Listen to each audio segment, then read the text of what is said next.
ChaRLian TV. ChaRLian. Yeah. ChaRLian. ChaRLian.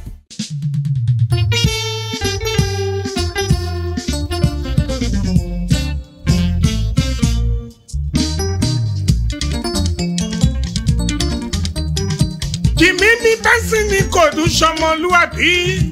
Àtọkùnrin àtobìnrin ò ẹ jẹ́ ká lọ.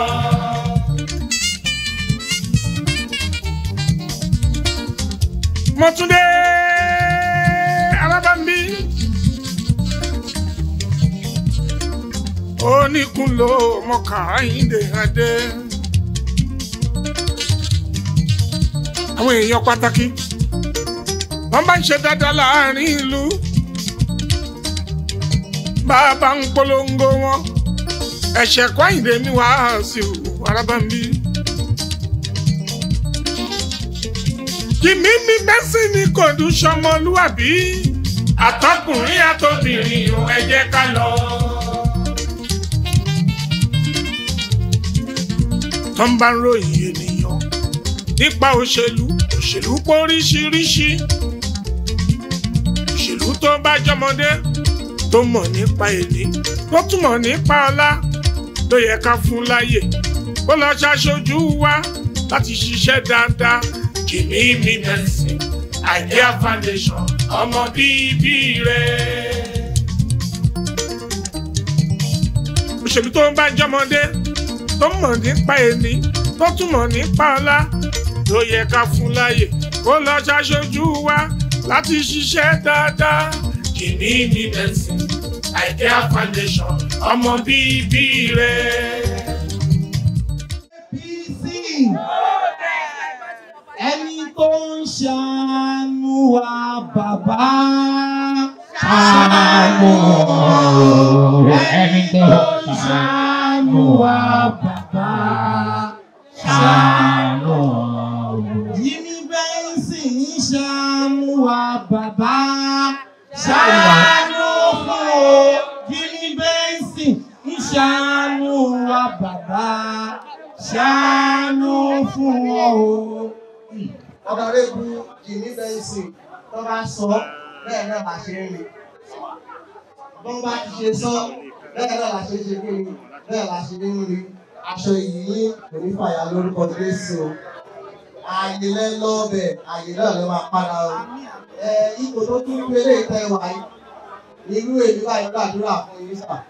Ìbá àmì sọ nípa gbangba. Àwọn àgbà ń kọ̀rọ̀. Ọlọ́run tá a lè gbà fún ìkọ̀rọ̀ àgọ́ ní bàbá lórúkọ Jésù. Gbogbo wa lápapọ̀ ẹ jẹ́ ká máa fàdúrà ràn wọ́n lọ́wọ́.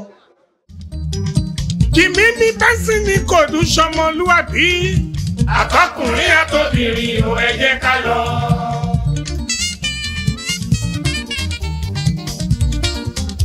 Mọ́túndé Alábàmbí. Oníkunlò mọ̀ká Àyìndé Adé. Àwọn èèyàn pàtàkì wọ́n bá ń ṣe dáadáa láàrin ìlú. Bàbá ń polongo wọn. Ẹ̀ṣẹ̀ kọ́ Àyìndé mi wá sí Alábàmbí. Jimi báwo ni inú ń ṣe dùn tó? Nítorí pé mo jàǹfààní nínú Apo Aanu yìí. Torí nígbà tí epo pa mí wọ́n fún mi lóúnjẹ jẹ tó inú mi dùn. Àdúrà fún. Àdúrà tá a máa ṣe fún ọ̀gá wa ní pé fọ́nà tó bàbá wa gbé lọ́wọ́ sókè. Kí lórúkọ yín? Orúkọ mi ní Tèmiládé. Ọ̀gá wa kí ikú ọ̀tá máa kà. Òkè ló wá fún ní pé wọ́n máa lọ sókè. Princess Omololu Aderonke, World Chairman, Ward 3 Agbala, Ikorodu North.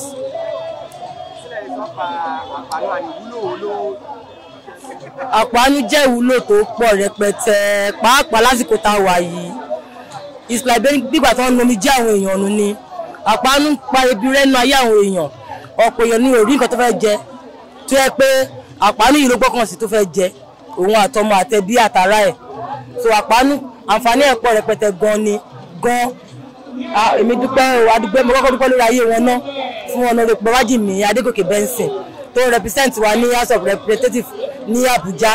Wọ́n ṣe gan ni lágbára ògo Ọlọ́run ọlá wọn ò ní wálẹ̀ Ọlọ́run bàbá aṣáláàbò lórí ayé wọn torí pé ògo kòdú ni wọ́n àwọn náà dẹ̀ ń ṣe ribiri méjì yàrá mẹ́fà fún Ikorodu àwọn lẹ́yìn ká máa fìlì pé a ṣe politics adúpẹ́ lọ́wọ́ wọn lágbára ògo Ọlọ́run òkè báyìí ni ẹ múru sí èkèkè náà máa lọ wọn ò ní wálẹ̀ gbogbo àdáwọlé wọn àmàlórí sí eré wọn ò ní ṣàṣetì lágbára ògo Ọlọ́run ọlábọyé ń ṣe àánú fún wa náà Ọlọ́run á máa ṣàánú fáwọn náà lágbára ògo gbogbo tó bá náwó sí Ọlọ́run á máa bá wọn pàdé ńbẹ̀ wọn ò ní mọ̀ṣì wọn ò ní jẹ̀yà nítorí pé wọ́n kó wàhálà àti ìdààmú kò náà ayé èèyàn wọ́n mébi iṣẹ́ wọ́n lè wọ̀gbẹ́ nílùú Ìkòròdú adúpẹ́ lọ́wọ́ wọn gan Ọlọ́run àti wọn bá dá wọn sí lágbára ògo Ọlọ́run.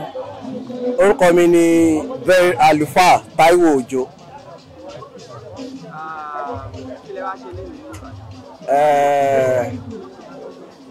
Àwa gẹ́gẹ́ bí aṣojú ẹgbẹ́ onígbàgbọ́ Christian Association Ikorodu West láti wá fi ìdùnnú wa hàn sí Honorable Jimi Benson fún ètò tó máa ń ṣe ní oṣooṣù láti ṣe ìrànlọ́wọ́ oúnjẹ fún àwọn èèyàn wọn làwa náà ṣe ní káwo láti darapọ̀ mọ́ wọn. Ẹ ṣe wá sí tẹ́wàá wo nǹkan tí wọ́n ń ṣe lóṣooṣù báwo ni wọ́n ṣe tó àkílẹ̀ ní sọ́ọ̀bà yìí. Gẹ́gẹ́ bí mo ṣe sọ nígbà tán ní kí n bá àwọn èèyàn sọ̀rọ̀ mo ti ń fetí gbọ́ ni mo máa ń rán àwọn èèyàn wá ni ṣùgbọ́n mo kàn wá òpin lónìí jẹ́ pé mi gangan wá fojú ara mi rí mo dẹ̀ rí pé bọ́n ṣe sọ ni mo ṣe bá inú mi dùn lọ́pọ̀lọpọ̀ torí pé Yorùbá ní tí oúnjẹ bá tán nínú ìṣẹ́ ti bùṣe tí gbogbo àwọn olóṣèlú wa tí wọ́n ń ṣojú wa bá ń ṣe bí eléyìí ebi ò ní sí nílùú ebi ò ní pa àwọn èèyàn so inú mi dùn fún tí mo rí lẹ́ni ó lè máa pọ̀ ṣùgbọ́n Yorùbá máa ń sọ pé bí ọwọ́ eku ṣe mọ ló ṣe ń fi yún ẹnu the little I saw wọ́n ń fáwọn èèyàn inú mi dùn lọ́pọ̀lọpọ̀. Orúkọ mi ni àlùfáà Táíwò Òjó.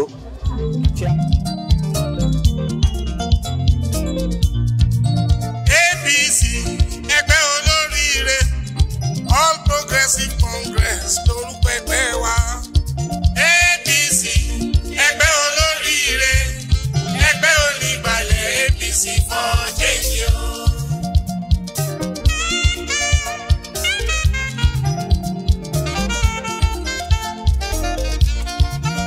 APC ẹgbẹ́ olóríire All Progressive Congress lórúkọ ẹgbẹ́ wa. APC ẹgbẹ́ olóríire ẹgbẹ́ onígbàlẹ̀ APC for change o.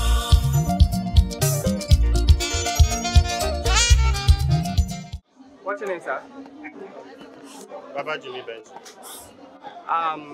Today being Apo Aanu and seeing the crowd coming out to get the monthly Apo Aanu, how excited are you, sir?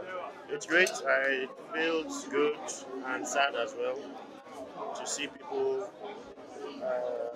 hungry, vulnerable. We're feeding them, we're doing our best. But my real wish is that they should also be the ones giving people food as well. So that's why I said it's good and bad. All right, sir. One of the past chairmen talked about an empowerment, as in mega empowerment, I would say, coming up in a couple of months. What should we expect? It's a food intervention. It's coordinated by Renewed Hope of Assurance Bola Metro. We are keen in, and it's going to be very, very big. We also wanted to get to the nooks and crannies of the very vulnerable people. So we are going to be ruthlessly implementing that scheme.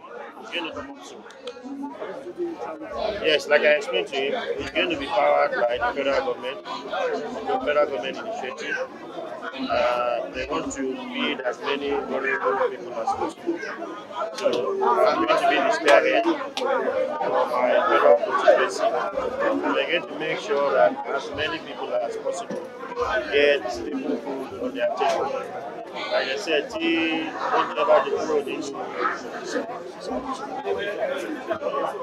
beggar. I'm going to, in the next few weeks, next 2 weeks, maybe next week, we are going to hear some earth-shaking commencement of road projects that you can't believe will happen. We are also going to ensure that the Ikorodu Federal road is completed. I'm thoroughly working on that. I mean, I met with our contractor 2 days ago. I'm talking to the appropriation people. They've assured me, I've seen it, I've worked on it, that there's going to be provision for it. So it's supplementary. So they're going to start working on it this year, this month. And you will see other traction. Aside from that, I have one very, very, very big one that is in my pocket. That will commence within the next 3 weeks. Julius Vega! Working together. The governor is aware. I've also drawn his attention to the hospital, the 80-bed hospital. It needs commissioning. And very, very soon, also, the new administration is commissioner for work barely 1 month in the office. So they've taken stock of all these roads. They are deliberating on them. Very, very soon, we'll move to sign. Thank you very much. Orúkọ mi ni Mrs. Olúwafúnkẹ́ Àrìnàdé, mo gbàdúrà fún ilé iṣẹ́ yìí. Lágbára Ọlọ́run ẹ máa tẹ̀síwájú sí o. Lágbára Ọlọ́run kò ní bàjẹ́ fún yín. Ó ti bẹ̀rẹ̀ láti Babajimi Benson. Gbogbo àwọn tó ń ṣiṣẹ́ ilé iṣẹ́ kò ní bàjẹ́ fún yín. Ilé iṣẹ́ àmà ẹni rédíò, ẹni tẹlifíṣàn. Jésù Olúwa wa, àmín. Báwo ni ní ìṣèlú tó bẹ̀rẹ̀ gba Apo Aanu? Bí mo ṣe gba Apo Aanu in fact, inú mi máa ń dùn pé mi ò mọ̀ ìgbà mi mo lè má ní nǹkan kan sílé pé kí ni mo fẹ́ jẹ, kí ni mo fẹ́ ṣe fún àwọn ọmọ yìí. Ẹ̀kọ́ wọn kàn máa ń bá ẹni mi pàdé nípa mo dúpẹ́ lọ́dọ̀ Ọlọ́run Olódùmarè á wà pẹ̀lú wọn kò ní bàjẹ́ fún wọn. Orúkọ tèmi ni ọmọ ọba Olúwapamílẹ́rìn Àìsèkọ́ Láyọ̀dé. Báwo ni inú ìṣèlú tó bẹ̀rẹ̀ gba Apo Aanu yìí and báwo ni ìwúlò wo ló jẹ́ fún yín? Lákọ̀ọ́kọ́ náà Apo Aanu tí mo wá gbà mo wá bá àgbàlagbà kan gbà ni torí pé mo wà nínú àwọn former chairman CDA ní ẹ̀yìn ọgbẹ̀. Then I'm one of the present ESCO CDC ex-officio oní position mi ní CDC. So inú mi máa ń dùn anytime tí wọ́n bá ti ní pé àwọn tí ó kù díẹ̀ káàtó fún ká wá gba nǹkan fún wọn. Inú mi máa ń dùn désàlẹ̀ ẹkùn ni. Mo ní èèyàn tó jẹ́ wípé ó mọ̀ pé àwọn kan wà ebi ń pa wọ́n, wọ́n nílò ìrànlọ́wọ́, ó sì wọ́n ń ṣe lásìkò àtóyẹ, irú àsìkò tó tà àti àsìkò tó yẹ. Irú èèyàn bẹ́ẹ̀ ni Jimi Benson, ẹni tí gbogbo èèyàn mọ̀ sí James Bond of Ikorodu, Julius Berger ti gbogbo Nàìjíríà. Ó wúlò gidi torí ó wúlò lọ́pọ̀lọpọ̀ nítorí ẹni tí wọ́n fún ó tún fún àwa ni àwa náà tó tún fún a tún fún àwọn èèyàn nítorí pé ó ṣe nǹkan gidigidi. Jimi Benson gbogbo ẹ̀ ló ń ṣàdúrà fún àtọmọdé àtàgbà wọ́n ń ṣàdúrà fún ni gbogbo àdúrà tí gbogbo ẹ̀ dẹ̀ ń ṣe fún kó máa mọ lára gbogbo ibi tó ọmọ ẹ̀ bá wà ọmọ ẹ̀ náà máa ráàánú torí pé àánú ló ń ṣe fún gbogbo Nàìjíríà, àánú ló ń ṣe fún wọn torí lóṣooṣù tó ń fún wọn lóṣooṣù yẹn ẹnikẹ́ni tó ń jẹ́ ó ń ṣàdúrà ni ẹnikẹ́ni táwa náà ń gbé fún torí pé ẹni tó ń fáwa náà àwa náà tún fún wa àgbàlagbà ni ọ̀rọ̀ ẹniyẹn náà ń ṣàdúrà fáwa náà àwa náà dẹ̀ ń ṣàdúrà fún ẹ̀wọ̀n tó fún wa. Jimi Benson ọwọ́ àmà lọ sókè o kò ní relẹ̀ o agbára Ọlọ́run o. ChaRLian TV.